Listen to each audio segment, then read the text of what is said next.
Assalamualaikum, saya Muhammad Reza. Waalaikumsalam. Dan aku percaya ini podcast gue yang pertama loh sebenarnya.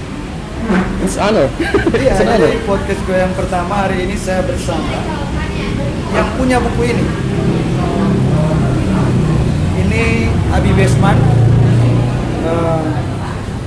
yang punya buku biografi resmi Pierre Tendean Sang Patriot. Ini buku yang menurut saya wajib untuk Anda yang senang akan sejarah, senang akan pengetahuan tentang tokoh-tokoh penting di Indonesia. Tapi yang banyak yang ingin saya tanya. Jadi terima kasih Abi sudah hadir. Sama-sama Riza. Karena ini harusnya beberapa bulan yang lalu. Saya itu mungkin 4 bulan yang lalu. 4 bulan 4 bulan yang lalu. Dan Susah hampir sekali, tiap 2 minggu sekali kayaknya dirimu ngabarin saya. Iya, setiap. Kenapa kamu sibuk sekali ya? Bisa saya balikin sebenarnya. Oke, iya. Kadang-kadang saya santai, dirimu tidak santai. Iya. Bukan sih, di penghujung tahun semua orang tidak santai. Iya, betul. Itu saya setuju. Saya setuju. Dirimu sibuk pilkada, saya sibuk bantuin negara. Asik. Oke, dan malam ini pertanyaan saya yang pertama karena menarik ini diobrolin. Kita tahu ada pahlawan revolusi, ada berat nih. Pahlawan revolusi. Banyak jenderal yang menjadi pahlawan. Anda memilih ajudan. Ini kan ajudan ya? Betul, ajudan. Ajudan dari Jenderal Nasution. Ya. Yang kemudian kenapa memilih Pierre Tendean? Sebenarnya begini, ini tidak berlangsung instan sih, Jaya. Ini saya mendalami ataupun mempelajari hal-hal berbau 65 itu mungkin sejak saya SD SMP mungkin. Saya ingat sekali, ini dekat sini. Dulu di sebelah situ ada namanya Perpustakaan Daerah Jawa Barat. Iya. Saya dulu jalan kaki dari Balai Kota. Rumah saya di sini, belakang kota ini persis rumah saya dulu. Saya jalan kaki, saya melewati yang namanya perpustakaan itu. Saya selalu masuk dalamnya, saya bikin kartu pas kelas 4 SD, saya ingat sekali itu. Dan saya mulai membuka buku-buku yang waktu itu menarik saya adalah 30 tahun Indonesia Merdeka. Mungkin masih ingat? Iya. Yang 4 jilid itu. Betul, 4 jilid. 4 jilid itu. Sama seperti buku Repelita segala Betul. macam. Buku-buku Ya. Orde Baru banget Ya, lah pokoknya betul. gitu kan. Di situ saya mempelajari ada peristiwa apa Anda yang dulu, Anda tua sekali ya? saya mungkin the curious case of Benjamin Button. Gue makin muda kesininya cuy. Udah jangan komen, udah ngerindu aja apa sih? Nah, setelah itu saya mempelajari gitu kan. Saya tertarik dengan oke lah, 6 orang itu jenderal. Mereka punya pengaruh. Mereka punya posisi yang enggak rendah gitu kan. Mereka bisa mempengaruhi negara dalam hal itu. Dalam hal ini TNI Angkatan Darat saat itu. Tapi ada satu lubang dengan mereka ikut meninggal juga. Tapi ceritanya itu nyaris tidak ada. Saya tidak bisa menemukan cerita soal Pierre Tendean itu di buku 30 tahun Indonesia Merdeka. Bahkan sampai saya jadi wartawan pun, saya bisa gampang menemukan cerita soal Yani. Saya dengan gampang bisa menemukan soal Panjaitan. Betul. Saya dengan gampang bisa menemukan kisah soal Suwondo Parman. Gampang. Tetapi bagaimana dengan seorang letnan yang gugur bersama mereka di lubang yang sama itu? Kalau soal ganteng, kalau soal muda itu mungkin relatif ya. Iya. Karena Ya pastinya iya, paling muda. iya paling muda pasti kan. Kalau ganteng juga relatif, nggak mungkin juga saya ngomong ganteng gitu kan asalnya kan. Nanti lu yang namanya yang namanya Reza nanti main juga nih lama-lama gitu kan. Enggak, emang ganteng gua akui. Iya, Emang ganteng harus diakui itu. Tapi di situ tunggu pertanyaan saya. Kenapa orang yang bernasib sama dengan 6 orang ini tidak mendapatkan porsi yang sama? Apakah karena pangkatnya rendah? Oke, dalam hal ini, dalam hal militer, ya, pangkat menentukan. Iya. Tapi kalau sudah anumerta, semuanya juga pahlawan. Iya. Akhirnya saya mulai dari wartawan dulu di salah satu televisi swasta yang pertama saya. Itu saya mulai mendalami kenapa cerita ini, saya mulai mendalami. Akhirnya baru terwujud itu tahun 2011 di TV ketiga saya. Di TV ketiga saya dan akhirnya saya memberanikan diri, nggak ada yang buat nih sekarang nih, oke lah saya buat soal profil ini. Dengan waktu itu belum ada sumber utama itu adalah keluarga. Akhirnya yang ada adalah dari sejarawan, dari fans club. Karena waktu itu kenapa saya bikin juga karena tiba-tiba muncul fans club. Bayangkan orang yang sudah 2010 Setelah buku ini keluar apa? belum. Sebelum buku ini keluar sudah ada fans club nih. Dan itu adalah sebuah fenomena buat saya. Orang yang sudah hampir 45 tahun meninggal saat itu 2010, 50 tahun gitu. Tiba-tiba punya fans club yang jumlahnya nggak sedikit. Kalau nggak salah 3.000, 4.000 orang. Saya bilang, wow. Tentara? Bukan. Anak-anak seumuran nih, adik-adik kita ini. Mungkin Saya mereka juga baru tahu ini. Iya, mungkin mereka ngomongnya ganteng lah, Iya. penasaran lah, apalah. I don't care. Tapi mereka adalah paham soal patriotisme dari Pierre Tendean. Sehingga saya bilang, oke, this is a news. Karena saya wartawan, Iya. this is a news, this is a story. Oke, kita perdalam. Oke, bagi yang tidak tahu, Abi ini sekarang, Abi ini adalah jurnalis Kompas TV, produser ya sekarang. Eksekutif produser. Eksekutif produser di Kompas TV. Dan udah berapa lama di wartawan? Jadi wartawan saya sejak 2003 ya berarti ya. 17 tahun. Oh, Sweet 17. Baru sadar saya. Kok kesannya tua Harusnya- banget ya gue. Berarti benar pikiran saya. Tua banget Anda ini. It was. Oke, yang menarik dari Pierre Tendean ini sebenarnya kalau kita nonton filmnya. Saya setiap tanggal 31 30. sorry. Tanggal 30 dari zaman SD disuruh duduk depan TV. SD tahun berapa? Tuan Anda. Tanggal 30 duduk depan TV pakai bedak tebal-tebal. Kita tuh mau nonton TV tapi pakai bedak itu gue bingung. Bedak? Iya, dipakein bedak. Disuruh siapa bedak? Orang tua? Orang tua yang mau orang habis mandi kan Oh, iya, iya. dipakein, nonton TV. Dan kemudian kami tuh diminta nonton yang selalu menarik adalah adegan di mana Nasution dan jawabannya adalah saya Nasution. Saya mau tahu faktanya. Apakah seperti itu? Saya bisa pastikan tidak ada satu orang pun yang menyatakan ataupun bisa membuktikan bahwa saat itu Pierre ngomong saya Nasution. Oke. Tapi yang orang mendengar adalah saya ajudan Nasution. Yang harus kita ketahui saat itu secara psikologis penculik-penculik Nasution itu bukan orang Jakarta. Mereka adalah orang-orang dari Diponegoro alias Jawa Tengah. Mereka tidak paham lokasi. Saat itu juga literasi surat kabar belum ada, foto-foto belum jelas. Saat itu gelap dan saat itu juga waktu terus berdetak. Mereka dikasih deadline untuk menculik Nasution.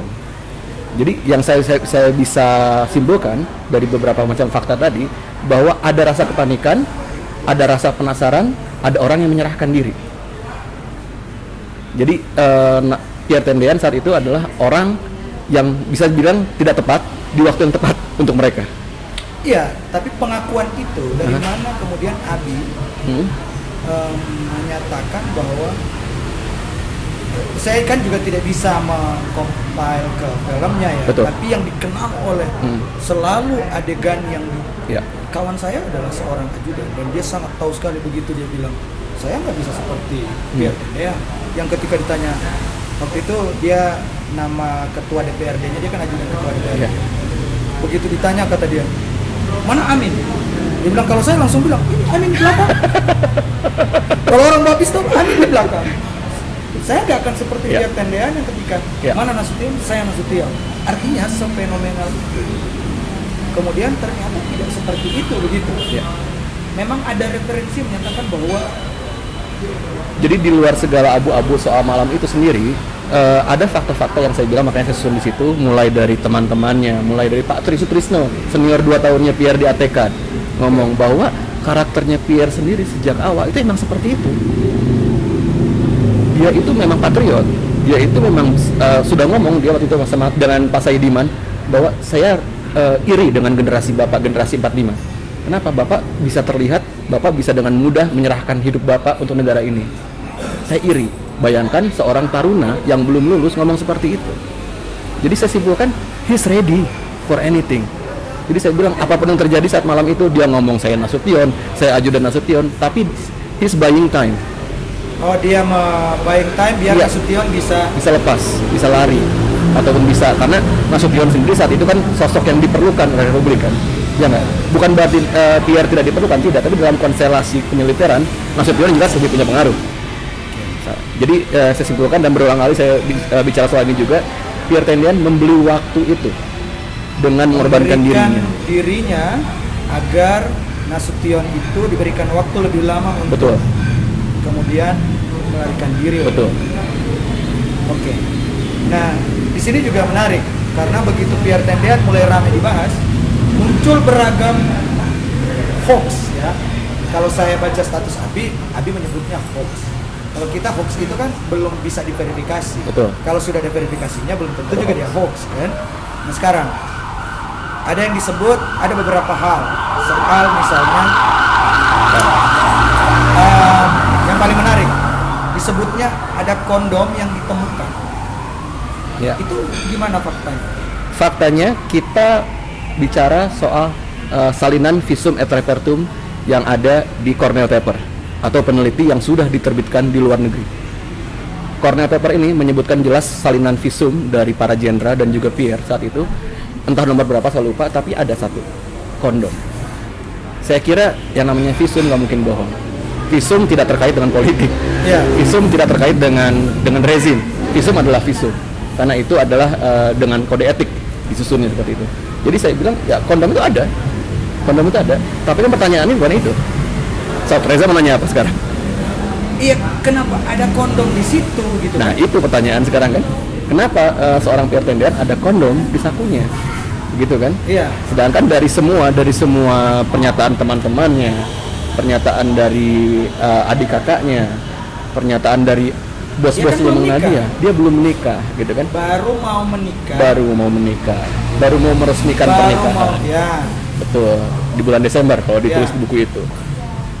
Jadi saya bilang itu adalah sebuah sebuah misteri. Saya bilang saya juga nggak berani memastikan bahwa itu sebuah propaganda dan semuanya. Yang jelas kalau dari susunan fakta-fakta yang diberikan oleh teman-temannya, kakak adiknya, bos-bosnya seperti itu tidak mungkin punya Pierre. Begitu. Tapi saya tidak bisa membuktikan bahwa ada yang masukin ke sakunya gitu. I don't know. Karena itu berarti saya butuh fakta yang lain kan. Yeah. Seperti itu. Tapi kalau misalnya Reza bertanya bahwa ada kondom di sakunya, saya bilang ada. Karena visum et repertumnya ada. Di visumnya ada. Ada. Pertanyaannya kan punya siapa dan untuk apa dia punya itu. Yeah. Kan itulah keluar yang namanya sekarang itu buat ujung koper senjata gitu kan. Yeah. Dan bukan koper ujung senjata laras gitu kan. Ya itu apapun lah bisa terjadi lah. Toh kita juga tidak bisa membuktikan kan sekarang kan. Iya, menariknya sebenarnya Pierre ini dari mana sih? Dari mana apanya? Asalnya, Oke. kemudian sedikit aja, karena kalau kita baca buku ini harusnya kita bisa tahu semua. Betul. Tapi kita sedikit saja, perjalanan sedikit saja, mungkin cluenya Pierre ini dari mana? Intinya adalah gini, Pierre adalah anak orang berada. Bapaknya dokter, ibunya itu orang Perancis, cuman besar di Belanda. Jadi bapaknya adalah orang Gorontalo, orang Manado, sorry. Orang Manado. Tendean, sorry. Marga Tendean.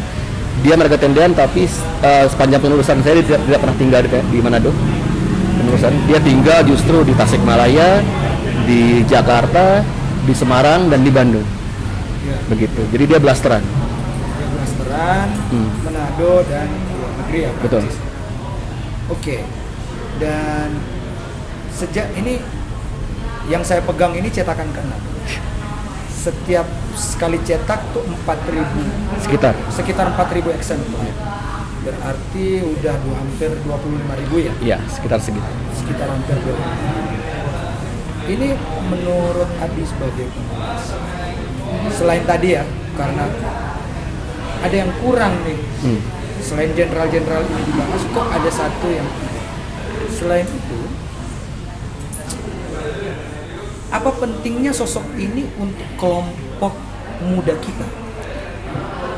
Ini menarik sekali Reza bertanya seperti itu karena pada awalnya saat tim saya menyusun itu kita sama sekali tidak istilahnya wah ini harus anak muda yang tahu, tidak, karena jangankan anak muda, orang tua pun nggak tahu. Iya, orang tua kan enggak. I got you. Ya jujur kita nggak tahu gitu kan, karena penasarannya sama seperti itu. Serius, aku cuma Begitu. adegan itu aja yang Betul. membuat aku. Nah ternyata itu kan penulis bareng-bareng. Saya selain berfungsi sebagai penulis, saya sebagai editor. Dan teman-teman saya itu kebanyakan adalah milenial. Mereka menulis dengan gaya mereka. Sebagai editor, dan sebagai editor manapun gitu ya, haram untuk mengubah istilahnya gaya menulis dari si penulis aslinya. Saya bilang gitu. Maka gaya penulisan saya itu menyesuaikan. Oh, ini mereka dari hati saya bilang menulisnya dengan gaya anak muda. Dengan bahasa yang bertutur, ya kan, tidak membosankan. Saya bukan bilang buku sejarah yang ada sekarang membosankan, tidak. Cuman mereka target audiensnya beda, target pembacanya beda. Udah bilang aja membosankan, susah amat. Damn you. Susah amat ya. Iya, begitulah. Because reading story itu membaca sejarah itu butuh ketekunan. Betul. Nah, itu hal yang saya hadirkan berbeda di buku ini sejak awal. Saya sudah bilang sama teman-teman saya saat itu, saya ingin ini dibaca oleh anak muda bisa, sama orang tua tidak terhina. Kenapa? Orang tua kayak kita ya gitu. Kalau baca yang terlalu cheesy, cikdek gitu kan malas juga ya nggak sih? Apa sih ini gitu kan? Remeh gitu kan? Enggak, saya nggak ngasih gitu. Saya ngasih standar yang diterima oleh orang tua bisa, yang orang muda juga welcome dengan gaya penulisan ini, dengan bertutur yang seperti itu. Dan alhamdulillah itu terbukti. Sekarang punya data nggak kisaran rasio para pembeli? Ada di Instagram sebenarnya. Saya ada di Instagram itu bisa di follow Pierre Sang Patriot. Itu sekarang udah mungkin 31.000 followernya. Kisarannya adalah 17 ke 30. Ya, seumuran kita lah ya. Seumuran gua. Dong ngomong aja lebih muda dari lu, apa sih? Seumuran gua. Nah, Abi dan teman-teman itu tahun berapa mulai meriset? Dan butuh berapa lama kemudian udah cukup, faktanya udah cukup dan mulailah ini dibuat? Saya bisa bilang sebelum tim ini terbentuk, saya sendiri sudah melakukan sejak tahun 2011. Kenapa? Buktinya bisa dilihat di YouTube bahwa tayangan pertama saya di stasiun TV tempat saya bekerja itu tahun 2011 di-uploadnya. Itu adalah bukti sahih, gitu kan. Tetapi pada saat sudah menjadi sebuah tim, itu kita resminya itu 2018 ya. 2017 akhir. Kita mulai bekerja sebagai tim, kita mulai membagi penugasan. Dan Pierre ini kan saya bilang tadi kan ada di beberapa kota sekaligus kan.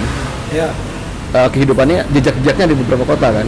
Itulah kenapa tim ini kita bagi untuk menelusuri di bidang-bidang itu sendiri. Lalu buku-buku yang saya bilang buku-buku yang sangat jarang, yang sedikit, jadi gini, Pierre itu kan di Atekan ya, Akmil lah kalau sekarang gitu kan, Akmil bagian Zeni. Itu ada adik kelasnya yang bikin biografi, kita ambil, kita baca, ada satu halaman soal Pierre, kita ambil, seperti itu.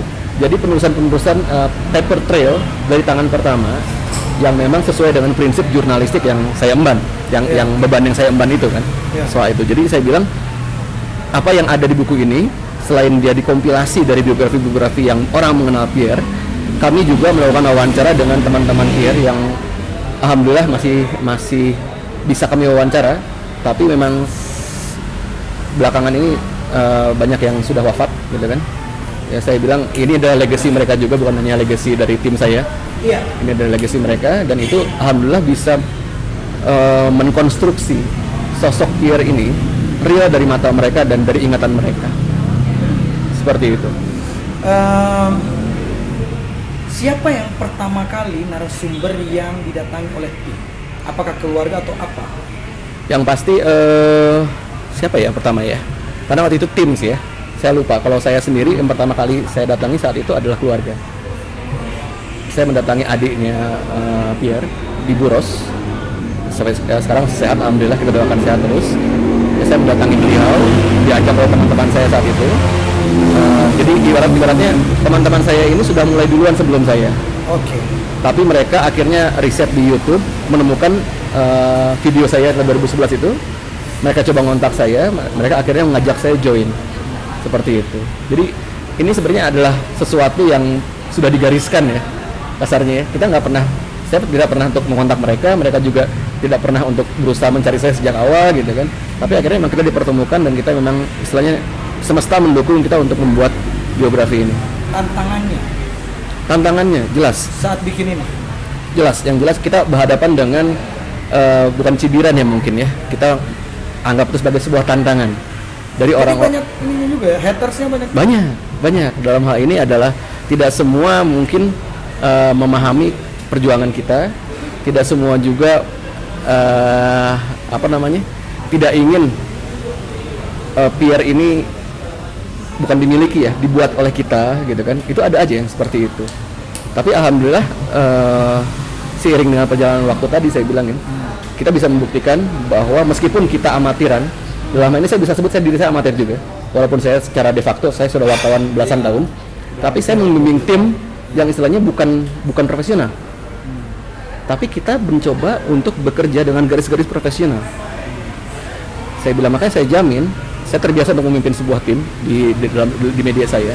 Saya bilang ini adalah karya jurnalistik yang semuanya berdasarkan bukti, berdasarkan approval. Kalaupun misalnya ada dispute, dalam hal ini data double, wajar kan? Karena selama 32 tahun Orde Baru menciptakan data sendiri gitu kan. Saya bilang itu kan termasuk masih debat lah ya. Tapi kalau sekelas sejarawan yang sudah senior, mereka berani mengambil posisi cetak gitu kan? Ya nggak? Kalau kita, karena kita nggak mau ngambil resiko seperti itu, kita hadirkan dua-duanya. Biar pemirsa, biar pembaca yang lihat. Ada salah satunya di situ adalah hasil visum tadi. Ada visum yang selama ini beredar, tapi ada juga visum yang saya hadirkan dari jurnalnya. Jurnal yang jurnal akademisnya. Jadi terserah Reza itu baca lebih percaya yang mana, lebih percaya versi film atau versi jurnal, saya tantang itu. Iya nggak? Ya, dalam hal ini penikmat cerita-cerita yang benar, ya kita punya perspektif. Betul. Jadi saya tidak ingin mengarahkan seperti itu. Karena gini, 32 tahun itu tidak semudah seperti ini untuk mengubah perspektif orang. Misalnya Reza tadi ngomong, saya Nasution, gitu kan? Sampai kapanpun itu akan bisa saya ubah. Karena nonton setiap tahun. Wajib nonton setiap tahun. Jadi saya tidak akan mematahkan itu. Saya cuma bilang belum pasti. Sekarang siapa yang bisa memastikan? Nggak ada. Tidak ada. Iya. Tapi orang-orang yang waktu itu melihat seperti itu tidak seperti itu situasinya. Bertanya ke sutradaranya pun kan tidak. Iya, seperti itu. Kemudian ini ada yang menarik. Ternyata Pierre Tendian ini intelijen sebenarnya. Iya betul. Dia Zeni tapi Intel masuknya. Oke, intelijen, dan dia ternyata karirnya juga di intelijen cukup gemilang. Iya, karena dia ternyata hobi karena dia intelijen ya, banyak penetrasi ke beberapa. Ya, waktu itu kan memang zamannya Dwi Kora ya. Dwi Kora itu kan Soekarno tuh sangat istilahnya aman negara boneka, dalam hal ini mungkin Malaysia dan Singapura sekarang. Jadi mengganyang itu apa bahasa sekarangnya? Menghancurkan kali ya. Menghancurkan gitu. Nah, saat itu memang melibatkan tentara dan melibatkan prajurit kita. Salah satunya namanya Pierre Tendian tadi. Karena dia punya keuntungan fisikal, dia semi bule, dia blasteran, dia bisa mudah masuk ke sana. Lebih mudah daripada orang lokal kita misalnya seperti itu. Nah, yang kita tahu bahwa kemudian ada penyiksaan, kan? Yang kemudian ada adegan-adegan, kan?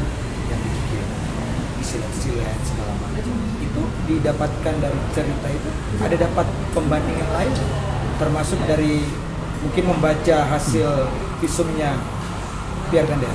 Saya bilang begini ya, kita harus samakan perspektif kita soal penyiksaan itu apa.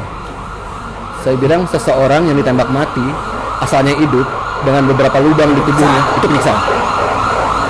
Kalau itu maksud saya dalam perspektif cara penyiksaannya bisa kita lihat di visum et repertumnya.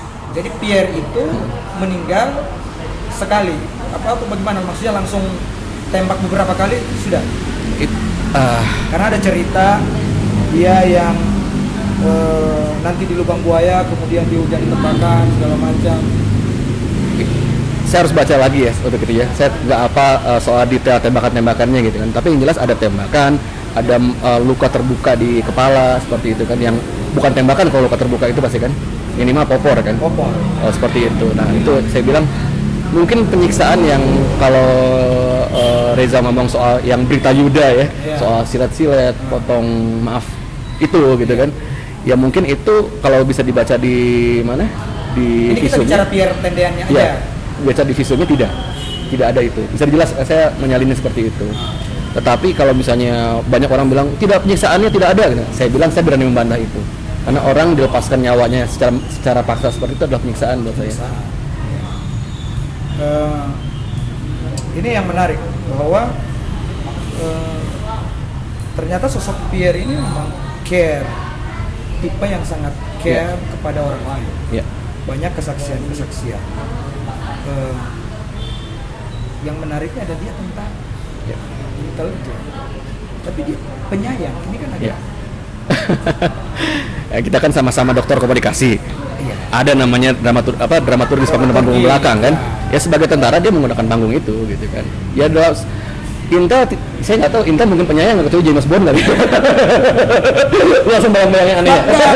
Langsung bayang-bayang yang aneh. Maksudku adalah sharing yang mungkin didapatkan oleh orang itu maksudnya. Ya, ini Ya. aku mengkonfirm aja.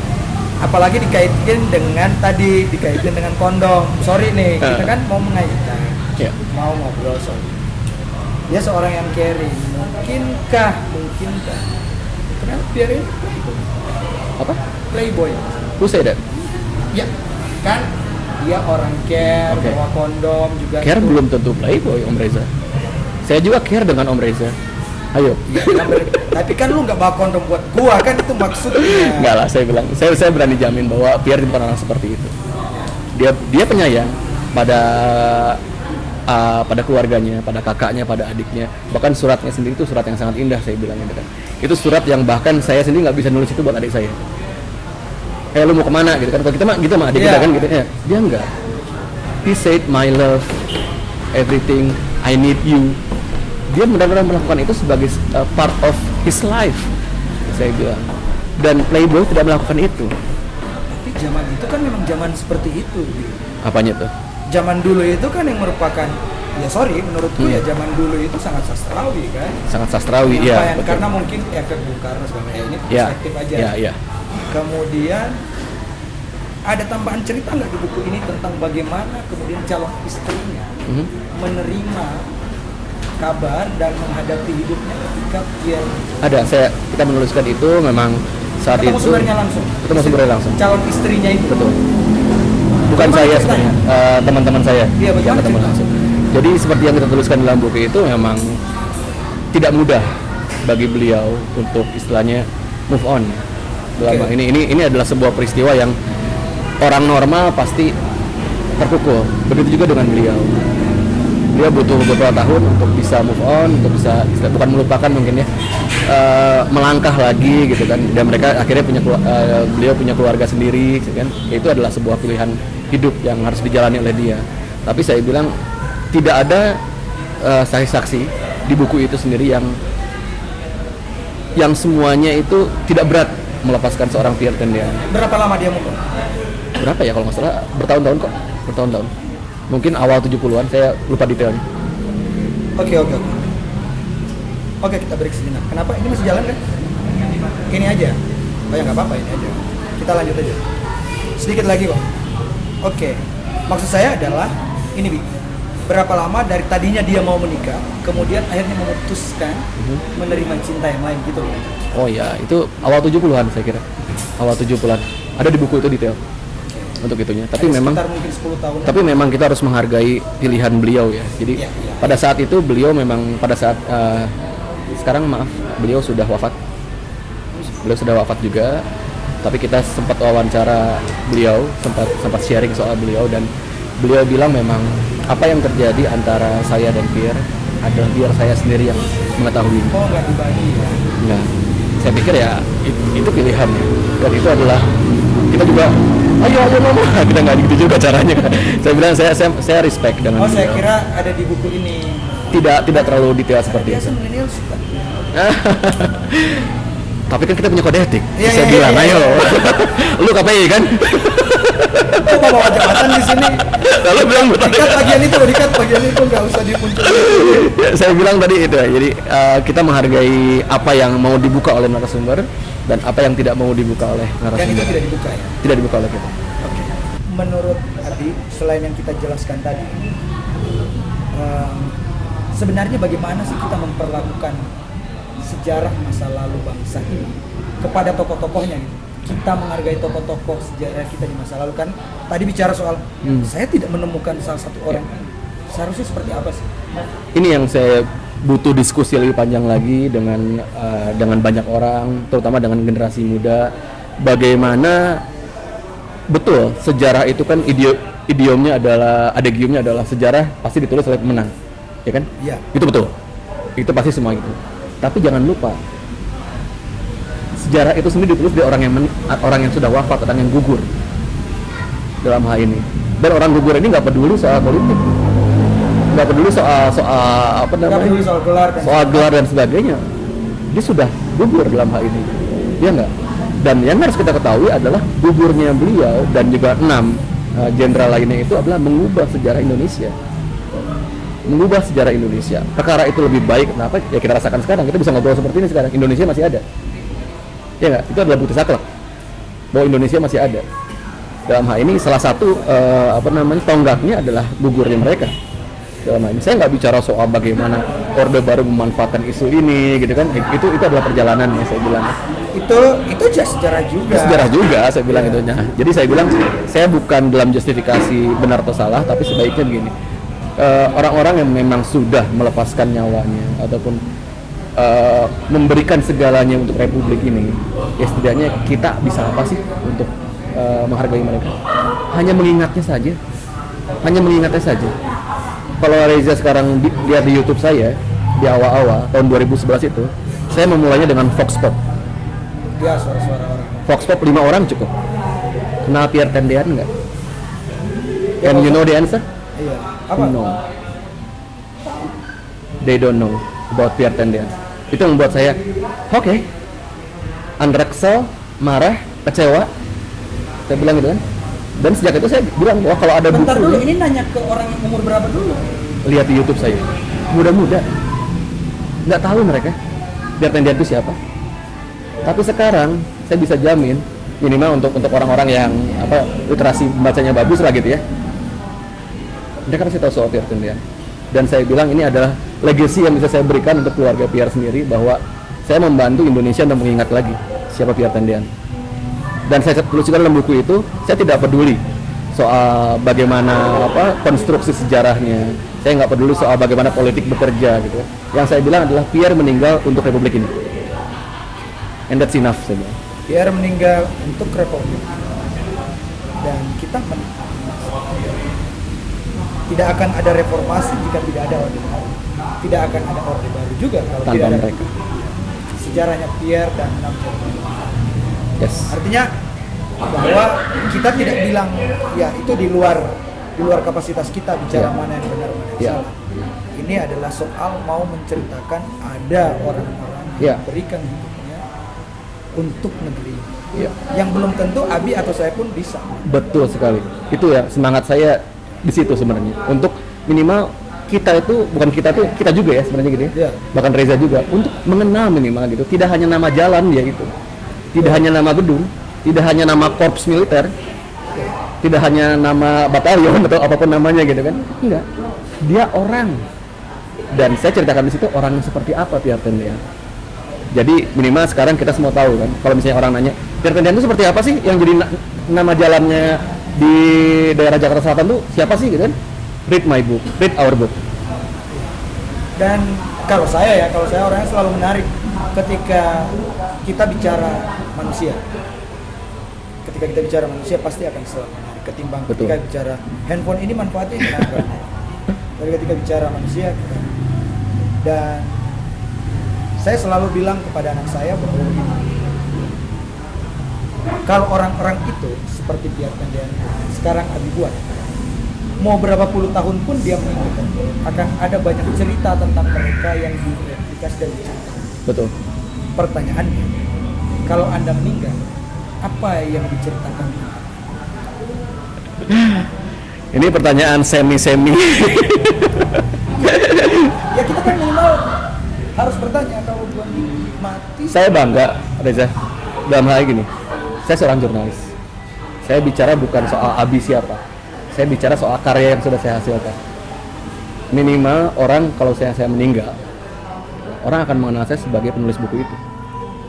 Itu adalah sebuah legacy yang akan saya berikan untuk keluarga saya gitu. Bahwa bapakmu, kakekmu, suamimu itu adalah menulis buku ini untuk Republik Indonesia. Itu yang saya bisa berikan. Perkara bonusnya saya dikenal, saya berprestasi lagi, itu adalah urusan lain. Artinya saya juga mau bertanya itu, mau merimain semua termasuk yang nonton ini. Minimal kita juga mengingat, selain mengingat orang-orang yang berjasa besar dalam Republik ini, yang minimal juga saya minta untuk Anda kira-kira mengingat-ingat kalau saya meninggal ini yang diingat ini kebaikan saya atau malah keburukan.